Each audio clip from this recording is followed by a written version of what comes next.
And not less than 24 hours later, because you didn't get a dirt sheet bullshit wink to the camera, I'm going to eviscerate and just pull the hood up and just tell all the dirty secrets and all the dirty lies and call out Seth Rollins by name. Just because you didn't get that and you didn't get everything that you wanted, you call him PG Punk and you say, this isn't the CM Punk. He's washed. He doesn't want to be there. Fuck you, dude. Yeah, thank you. Suck. Here comes trouble!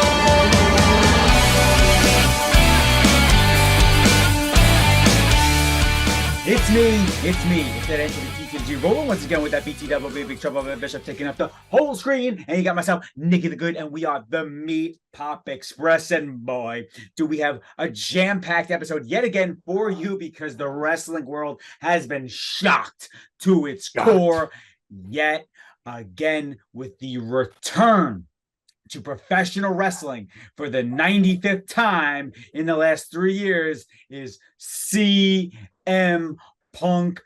Big Trouble, I need your first impressions of the voice of the voiceless coming back to our television. I was on my way back from WrestleCade, and I don't condone doing this, folks, but I was watching Survivor Series in my car, whatever. I had it posted up, driving down a long highway from North Carolina all the way back to Ackworth, Georgia, and I was watching. I thought it was over. I saw the lower third come up. I saw the all rights reserved WWE watch on Peacock, all this good stuff. And then all of a sudden you heard they did the zoom out and the static hit. And I don't think there has been a bigger pop in recent memory than what we heard on Saturday night. That pop was insane. Yeah, insane. No, I totally agree. That pop is definitely you're going to get the this pop was crazy. This was legitimately like Hardy Boys level, like WrestleMania 33. Austin parts the Red Sea. I was there at that one. That pop was insane in Providence, Rhode Island. And the thing is, like 33 is a stadium. This is not. This is this is the big dog. This is Chicago. This is his hometown, and that arena brings the heat. And I find it funny how this guy, he just lines up Chicago for like his greatest moments. It's crazy how it's been so perfect for him. Has worked out for CM Punk every single time. Every time. And I gotta say, man, like initial first impressions, I'm happy he's back. I gotta say it. He's a tough guy to like. He's a tough person to like. For whatever reason, he probably knows that about himself. You know what I mean? He probably knows it, right? He probably knows he ruffles people with the wrong feathers, but that's part of the reason why he's so successful. But damn, for some reason, this dude just brings in the views. People want to know what he's doing, what he has to say. They want to hear him talk. They want him on their television screen. It's a great time to be a pro wrestler. And boy, is WWE on fire right now. Oh, they are. They absolutely are. They've got Randy Orton back. Obviously, CM Punk, Jade Cargill, Cody's on fire. LA Knight's on fire. The Judgment Day's on fire. When it comes to CM Punk, and everybody's, you got all these people online talking about, oh, it's only a matter of time before he has another meltdown. Oh, why are you bringing a cancer in the locker room? This, that, or the other. Folks, he has the #1 t-shirt in AEW and WWE right now. He is the #1 t-shirt in 2 companies right now. Has the most social media. He has the 2 highest social media engagement posts in WWE and AEW. What? It's a business, folks. It's a business. It's not who's going to be friends with somebody else. Have you ever worked at a job and liked every single person that you've worked with? Every single person you got along with, you're friends with, you have a beer after work with. Every person? Most likely, absolutely not if you actually worked in the real world. You don't. So people aren't going to like them. You're not going to like everybody. Give it a break. But you know what? Nick Khan, Triple H, they get it. This is a business. They're here to make money. They're not here to make everybody feel good and make sure you have all your best friends around you at all times. And we're singing Kumbaya around the campfire. No, that's not the case. It's not the case. It's money making. They bought by Endeavor. They're a bona fide business. And that's what's important. It's not the friendships and the love and all that. It is absolutely all about the dollar bills, and CM Punk brings them.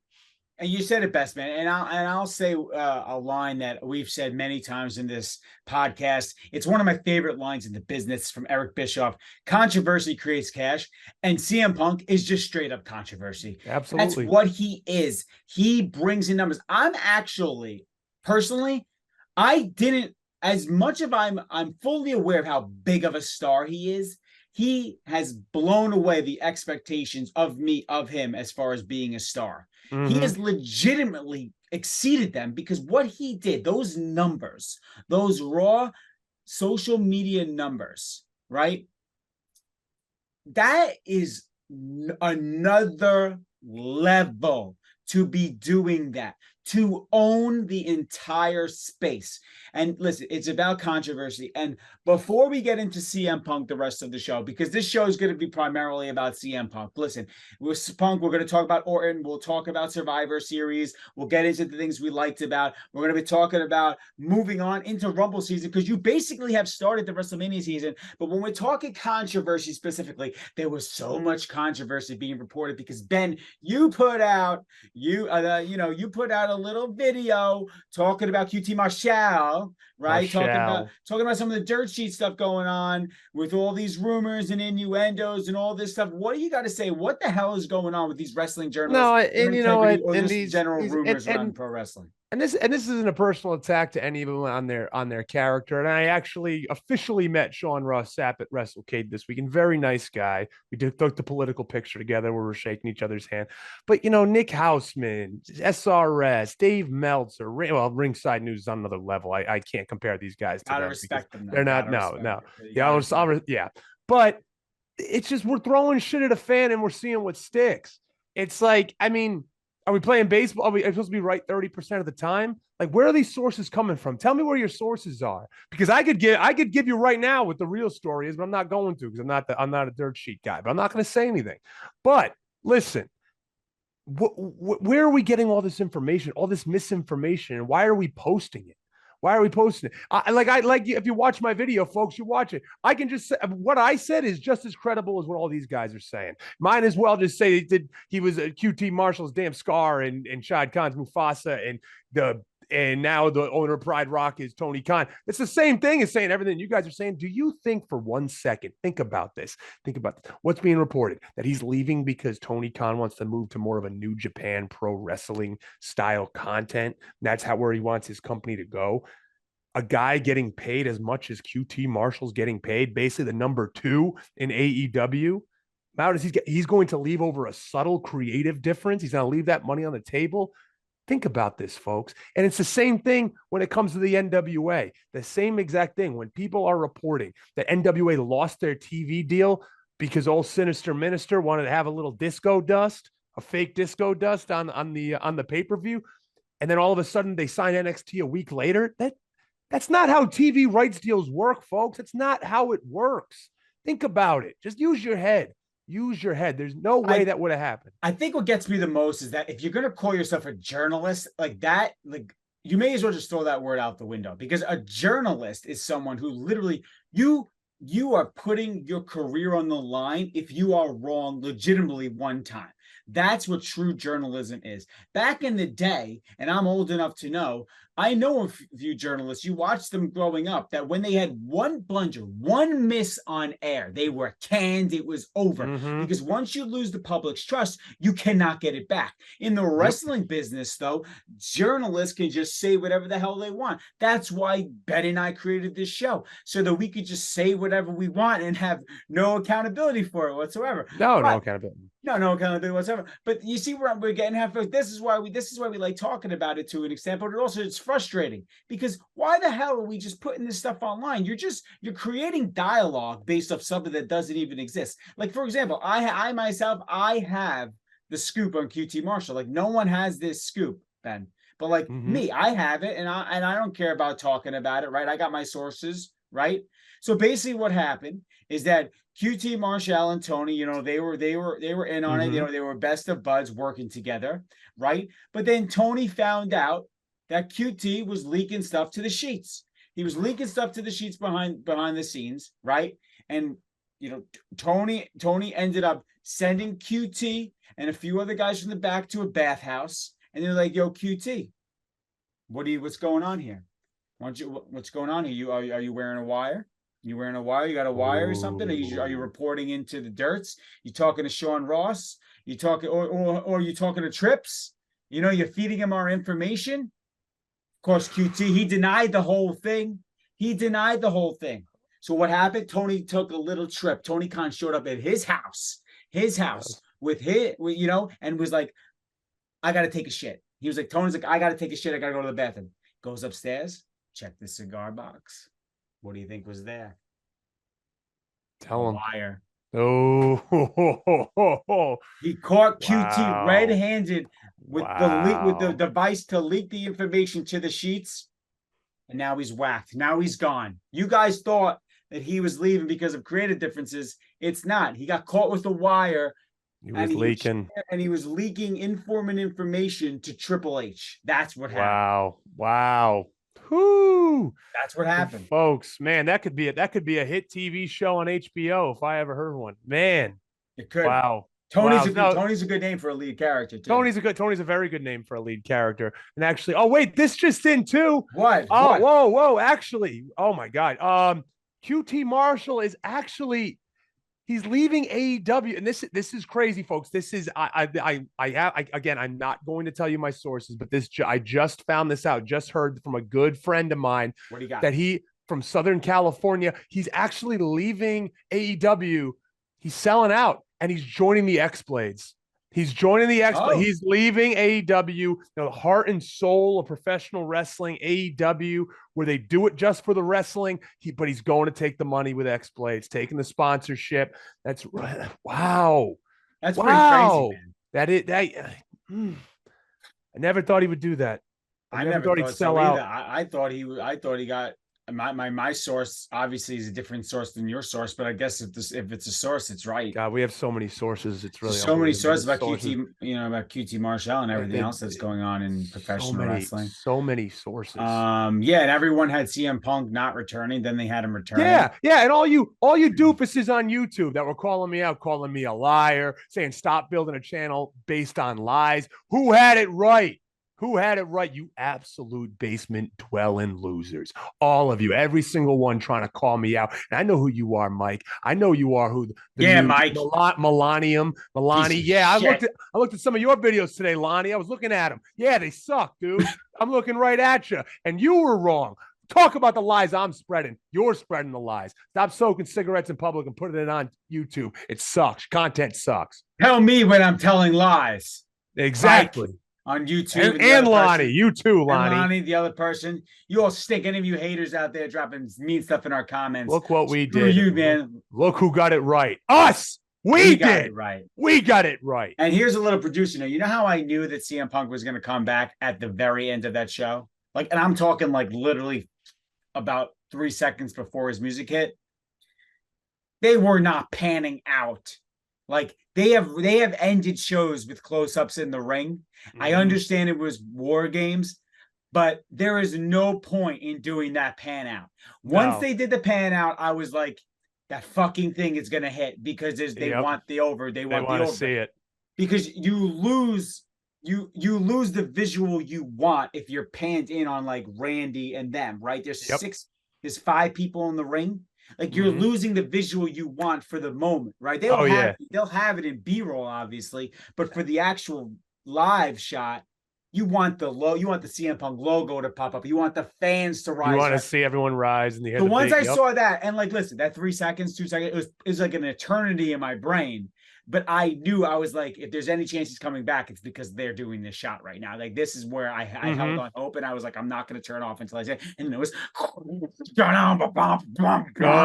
dude, you saw that, just everybody kind of down, and immediately everybody stood up, and that place came unglued. Yeah. Let's talk really quick about the reaction to it. Let's talk about the inside the ring reaction to it, because that's been really talked about by a lot of the dirt sheets. Everyone's trying to figure out what does this mean? And I think we both have an opinion on it, but Nick, I'll let you go first. My opinion on it is I think they're all professionals, and I think I think they know exactly what they're doing in the moment.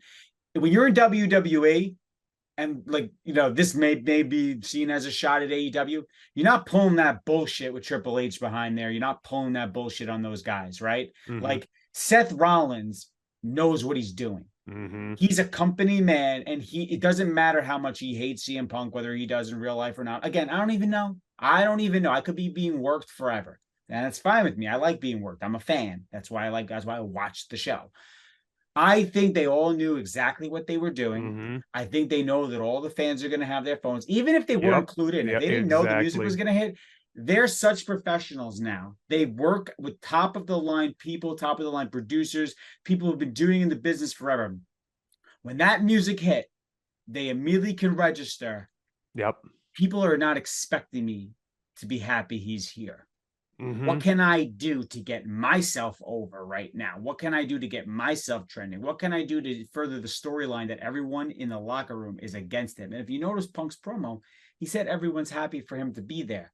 I think he said that intentionally. I think he said everyone's happy, and then he said except a few.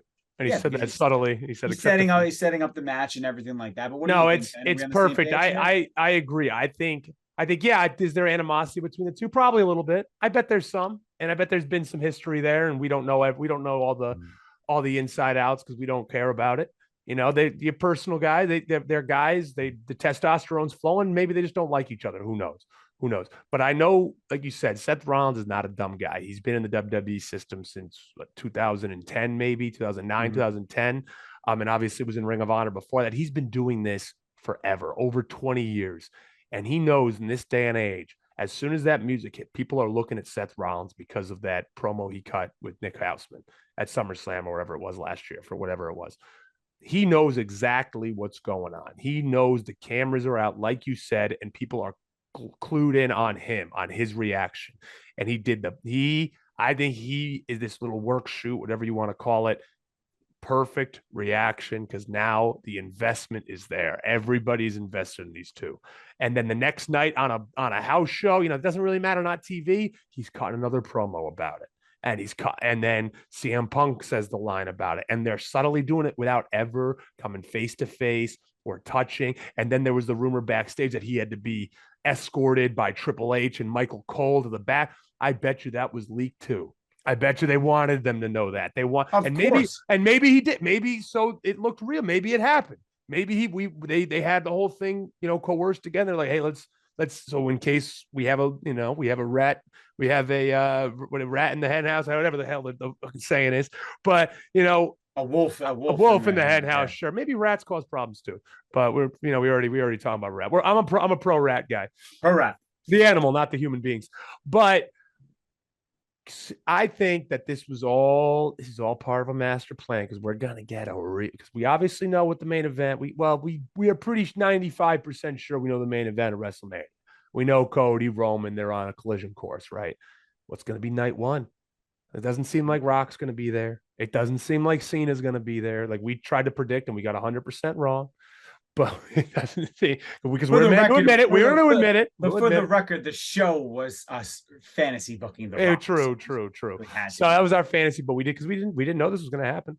But yeah, so I think they're setting up for a huge night one main event WrestleMania with CM Punk and Seth Rollins. And listen, man, I mean, it's awesome. Like, and Seth was dropping F-bombs. He got right in front of the camera, right in everyone's point of view. Yeah, right? He was dead center. He knew exactly where he was going to stand. Saying things you wouldn't say in any type of business setting, right? And like, that's how you would expect Seth to act. But what you got to think is like, dude, Seth is a made man. He's married to Becky Lynch. His spot is not compromised. No. If anything, you know what this is for Seth Rollins? The best thing that could have ever happened to him. Because I'm Seth Rollins, and I'll say it here. I'm getting rid of this dumb, pointless gimmick that, in my opinion, is doing a disservice to him. Yeah. His best gimmick was when he was the architect with J&J. Yep. This thing, I think it's run its course. We had some fun with the song. Let's get back to Seth Rollins being something else. And I hope Punk brings out that side of him, because I don't think this Joker, like Macho Man, Macho weird-ish Man, thing. weird. It doesn't work. Yeah. Like, I'm sorry, like it doesn't have longevity, Mm-hmm. right? And I think Seth has proven that he could reinvent himself. He did, he can reinvent. I'm looking for the next version of Seth Rollins, and I think it's about to come out, and I think it could be his best one, and he will be elevated as high as he's ever been. I mean, Oh, I'm absolutely. sorry, this is the biggest match of his career. I don't give a damn about any world No, champion. yeah. That I don't think he's officially he hasn't had an official main event at WrestleMania yet. I don't think so. I think that's I the mean, thing. 31, he came in and he cashed. That's And it. he cashed it, but that, yeah, technically, I guess technically, but not really. He hasn't had an advertised He main event hasn't at because WrestleMania. Roman's been in all the main events, so it's He's been all the impossible. main events, and when he had the title, he lost to Brock in the Right. first match of the show. So there you go. No, I mean, think about it, folks. He waited to do all that when people were near him too. He waited until like it was going to be a big schmoz. He heard the music. There are people just standing around in the ring. You know what I did find weird though is like after this big blow off War Games match, you're kind of just walking around the ring, even with like the Judgment Day, just standing next to like Jay and Rand. It's like, oh, come on, like, come on, just get out of the ring or something. Yeah, but we'll pretend that didn't happen. We'll pretend that doesn't happen. Outside of Seth, what programs are you looking forward to? I mean, right now in WWE, we are finally back to the point where we have like a plethora of stars, legit stars, like what it used to be in the Attitude Era when it was Rock, Austin, Triple H, Mankind, Undertaker, Kane, Big Show, Jericho, Benoit, all these stars that you had. Angle too. Forgetting about it. I mean, there's so many that you can just plug and play, right? You can just put all these guys in main events, and it believable. Now we're gonna have we're the same level. Roman, Cody, LA Knight, CM Punk, Randy Orton, Jey Uso, Finn, Damian Priest. I mean, the list goes on here. Rollins. The list just goes on, and everybody is. And now let me get to the next one. Drew, dude. Drew. Now he is becoming more interesting. What's his motive now? Overnight, Drew McIntyre, for the most part, his runs in WWE, they've never really found exactly what his character should be. I personally think he looks like. I mean, he looks like one of the best ever. A pro wrestler, right? Create a wrestler. 6'5", big, burly. But let's talk about it. Like there's been a disconnect with what he should be. When he was the guy, he was a baby face and he was in front of nobody. Not his fault. That right? Sucked. Yep. So too bad. He was a 3MB, all this other stuff. He's the Scottish guy, but like now there's something different about him. And like I care what he has to say. Because finally, and I know, and we're two guys with chips on our shoulders. We'll say it out loud. Sure you don't think I got a chip on my shoulder? You ain't fucking paying attention. So what I'm going to say is this. Drew McIntyre he's got a chip on his shoulder in real life. And you're starting to hear it in his promos. And that is something I can relate to. And I mean, just like you said, looking at him, he looks like a professional wrestler. He looks the part. He looks like a mean son of a bitch, a big, burly, long hair, beard. He's got the accent. I'm telling you, this is better than like the sword swinging, like baby face, smiling Drew McIntyre. Get rid of that we don't need it because here's the thing with the sword: never going to use the sword in a match. You're never going to kill somebody with a sword in a wrestling match. So let's just not use this. Let's not bring the sword out. I've learned that. If you're not going to use the thing you're bringing out to the ring, just don't take the thing out to the ring. Don't take the thing out to the ring. What are you, fucking King Arthur? What are you doing? Yeah, we don't. Let's get to the realism back. Let's get that back. Come on, Drew. Look at him. He's a legit badass, man. He's just a beast of a human being. And now, like, again, he knew as soon as that match was over, he went storming into the back, and then he stormed into his car, all that. These guys are playing. They're playing the dirt sheets. These professionals doing their job to perfection. Look at we said this last week too about Jey Uso when he that little subtle look he gave Cody when he announced it was going to be Randy Orton. That's not like right dead center of the camera. He's not doing that right in the dead center of the ring. He's doing it off to the side, but he knows it's going to be picked up. He knows someone's going to see it because this day and age, everybody sees everything. Everyone sees, and there's no stone goes unturned in a wrestling ring. And these guys are getting it. The best of the best, they're getting it. That these little facial expressions, these moments, the things that aren't caught on the main camera are going to get picked up, and they're figuring it out. Yeah, and I also want to bring it back to just the Survivor Series, the actual show itself. WWE, man, they're just doing everything that I, as a fan, want, and that includes the length of the show. There was only 5 matches, and that's how it should be. Just under 3 hours. Brother, I'm not looking to sit here and watch your New Japan style wrestlings, and I'm talking about AEW here. I'm not trying to stay up till 1:00 in the morning and watching 45-minute matches. I'm done by 11. I want to be out by 11, and I want to be able to spend at least the next hour, if I choose to stay up, either doing this or scrolling on my phone and looking at highlights and absorbing the amount. That's what I want to do. I don't want to, or go to the press conferences. I don't want to watch a press conference at 1:45 in the morning.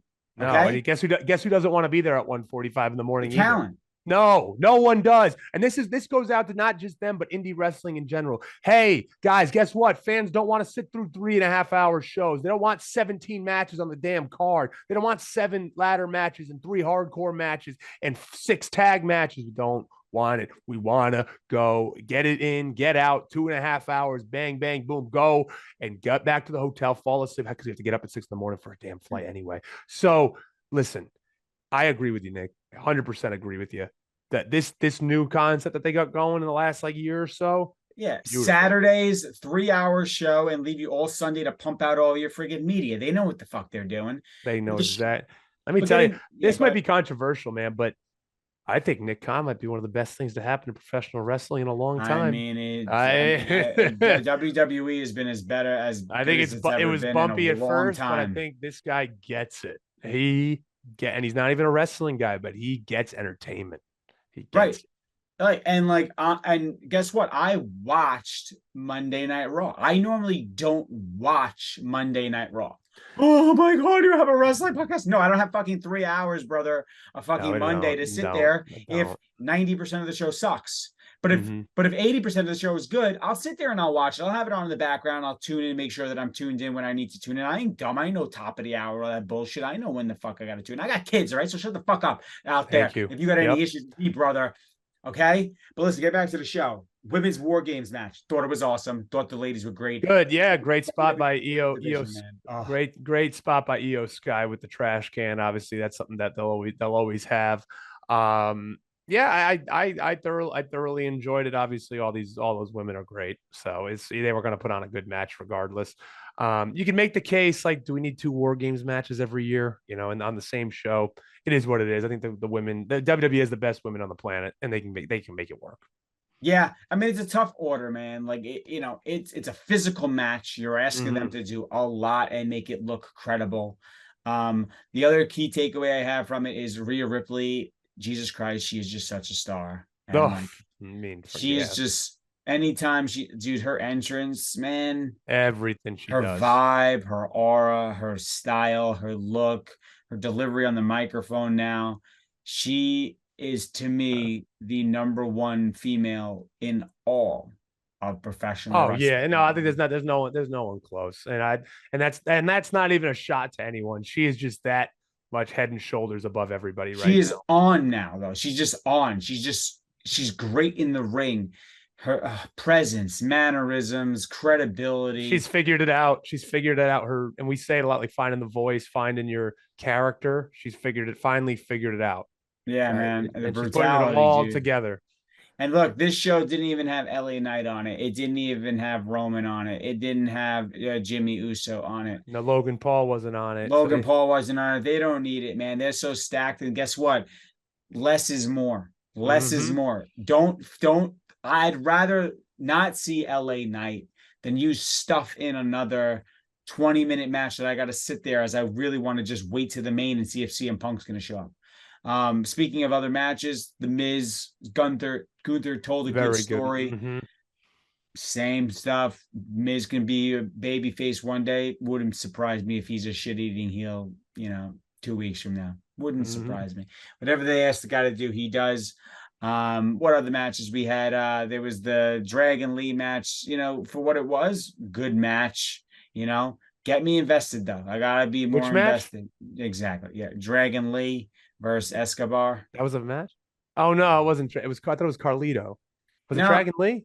it was Dragon. I missed this one. I didn't Yeah, see it. I oh didn't. yeah, Ben was I was driving. driving, so I didn't Cut see him some this one. slack. I missed one match. Yeah, Dragon Lee got subbed in for Carlito. Something happened. I don't know. But something happened. Okay. And to me,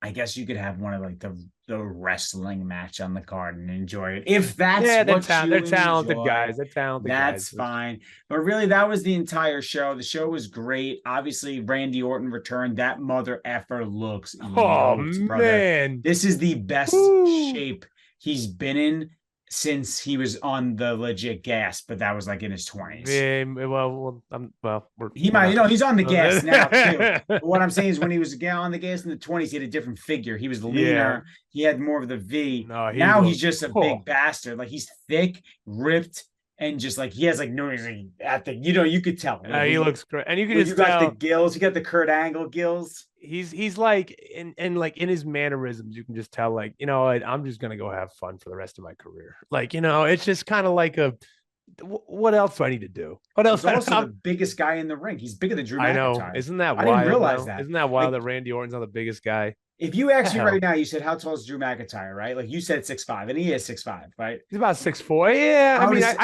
I met him, I towered over him, no big deal. But he's about 6'4". But if you asked me, right, just the persona of Drew McIntyre, I'd be like, oh, he's 6'8", Yeah, exactly. Yeah, but he's not. No, Randy Orton's bigger than everybody. Yeah, Randy Orton's I think is a shoot 6'5". Yeah, like there's 6'5", and there's people say you're 6'5", Yeah, like, and I don't know any of that. I'm 5'0", but when we speak about perfect looking professional wrestlers, I mean, I think Randy Orton will always be number one in everybody's eyes. Just as smooth. It was so nice to see him. And dude, you know what's funny, man? He should be world champion, but I mean, of course, but does he need it? Exactly. Yeah. He might not even want it. He's like, you know how old Randy Orton is? How old is Randy Orton? He's 43. 40 fucking 3, man. Randy Orton's only 5 years old. He could wrestle. Jericho's 53, still wrestling. The only issue that will hold Randy back is the physical, is like the back. So I know it's bad. All those RKOs aren't that's not easy, folks. He's been doing them for 20 years. That move, the jumping, falling on your back, it hurts. It hurts. It all hurts. It's the only thing that'll hold him back. Besides that, the guy can keep going for another 10 years. Easy. I think he said it, but we'll see if it happens. Now, you know what's funny? Go ahead. Randy Orton's 43. Damian Priest is 41. Which not many people know that. Damian Priest he's worked the Indies forever. He seems new, and obviously he is. It looks like he has the miles on him, though. But so is LA Knight. LA Knight's 40. LA Knight's 40. I mean, freaking AJ Styles is like, he's 46. Like yep, about old, that 45, 46. Yeah, so these guys got time, man. It's a new time and age. You look at 40. Yeah, this ain't the 80s. 40 40 is just not old anymore. No, you can still operate at a high level. Look at me. I'm 38. I look great. I met Eric Bischoff this weekend, which I marked out big time for. I don't mark out for many people, but I marked out for Eric Bischoff and I marked out for Violent J. But when I met Eric Bischoff, he's like, "How old are you?" And I was like, I'm 33. And he's like, "Oh, come on, 33." And he's like, "You're young. You're fine. You're a child. You're a kid." Child. He's like, I look at you young. You're a child." And I'm like, he's like, "Yeah, dude." He's like, "This ain't the 80s and the 90s anymore. 33 ain't." It's like, that's like you're on your way out. He's like, "Nowadays, no, keep yourself in shape." You're right. good. And you could be literally on Raw in 7 years from now and just be in LA Knight spot. Exactly. Yeah. Like think about that. Like you're bigger than LA Knight. Yeah. I am bigger. Yeah. Last thing I want to bring before we wrap up. Other chatter that was online this week was CM Punk's promo on Raw. Thank you, Ben. I almost forgot about it. Yeah. So let's talk about that before we wrap up. You want me to go in on it? I do. Because I like to rant. Yeah, please. Let me pop the collar for this one. I've had enough rants. You go with you. For those of you on YouTube, I just popped my collar. No, for those of you on audio, I just popped my collar. Listen here, you dumb, stupid marks.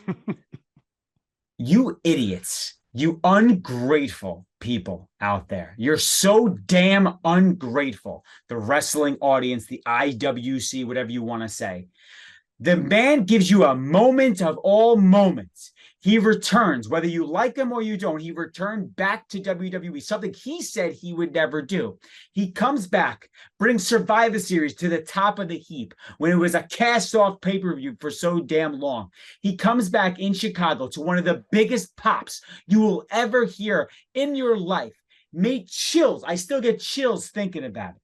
One of the best moments you'll ever see. He's back in WWE. It's the perfect moment with the perfect cast of characters up and down the roster. We're all agitated for the entire day, trending, videos, talking about it, talking to your friends, calling your buddy up, saying, hey, CM Punk, did you see that? Oh my God, did you see that? And not less than 24 hours later, because you didn't get a dirt sheet bullshit wink to the camera, I'm going to eviscerate and just pull the hood up and just tell all the dirty secrets and all the dirty lies and call out Seth Rollins by name. Just because you didn't get that and you didn't get everything that you wanted, you call him PG Punk and you say, this isn't the CM Punk. He's washed. He doesn't want to be there. Fuck you, dude. Yeah, thank you. Suck. You all suck. You're the absolute worst. The guy's a professional. He knows exactly what he's doing. And if he gave you 110 miles an hour on Monday Night Raw, guess what you'd be saying 2 weeks from now? Oh, he came out hot, but now he's slowing down again. He just doesn't care anymore. He got his money. You suck. He doesn't suck. You suck. You are the problem. And I'm saying it on this show, dressed like this, because you, me, Taylor Swift, I'm not the problem. It's you, you dumb fucking Mark. Yep. No, I don't know what else I can add to that because you took the words right out of my mouth. Listen, he knows what he's doing. And here's the thing that you're always taught. You're always taught you don't punch down. And this is not a hot take. WWE is above AEW. And it is what it is. What are they going to get out of CM Punk going out there and starting talking shit about AEW? What does that get them? Absolutely nothing. All it does, and they know it, all it does is they say the name AEW, more people start like, what's that? And they watch it. If they're not watching it already. You don't punch down. Or they'll tune into AEW to see if anyone replies. Exactly. And I'm not, this is the business side of it. This is the business side of it. Yeah, we know AEW, the guys on AEW, they take shots at WWE. When Punk was there, he took shots at WWE. That's all well and good. Triple H, Nick Khan, we're not corporate shills here, but we get it. We ain't corporate. We're always all about the business, though. That's the moniker I have, but it's true. They are about the business, and they know that there is no reason for their guys to go out there and talk about AEW. I think it's happened maybe once or twice, and I remember it when Sami Zayn said the name AEW one time in a promo. One time. That might have been one of the only times it's ever been mentioned on WWE TV. What is the point of Punk going out there and eviscerating AEW? There is absolutely no point. The only person I should say that it makes sense to mention even WWE on the program is MJF because it's part of his character. It's part of his shtick, exactly. His shtick, his character, like it's based off of like I will fucking leave if WWE wants me. But like for everyone else, it just does not work. Exactly. Like how many of these like promos are we going to hear about? Like, oh, I came from the other place and it sucked because they didn't like wrestling and I love wrestling. And I'm done with these dumb promos. Like, this isn't interesting anymore, man. Like, okay, you left, you got fired or you left and you went somewhere else. Fine. Like, we don't need the same storyline promo character for every person that leaves WWE. Has Keith Lee had a moment he had with Dijak at NXT, that match that they had? No. Has he had a moment when he was in the ring when Brock put him over by going, big boy? No, right, dude. Like, that's just a fact. We're not even trying to be political. That's a fact. Like, that's just a fact. And like, so it's, you know what? Like, I'm happy with what he did. And he looked at that last thing. He knows he looked right at the camera. I'm not here to make friends. I'm here to make money. And he knew what he was doing. And he said it off the mic, right into the camera to everybody at home. Because he knows because these guys get it. They know that's going to take off on social media. He knows exactly what he's doing. So relax, everyone. Relax. CM Punk is a master of invoking of emotion, and he's a master of getting people talking about him. Triple H said it in the press conference. He's like, you like him or hate? I mean, you love him or hate him, people talk about him, and that's all that's important. Nothing else is. And they've been chanting his name legitimately for 9 years, a decade. Yep. And you know what? At this point, I just got to throw up my hands and say, listen, if CM Punk's on my TV, I'm watching. I'm happy. If I like him or hate him, I'm watching it.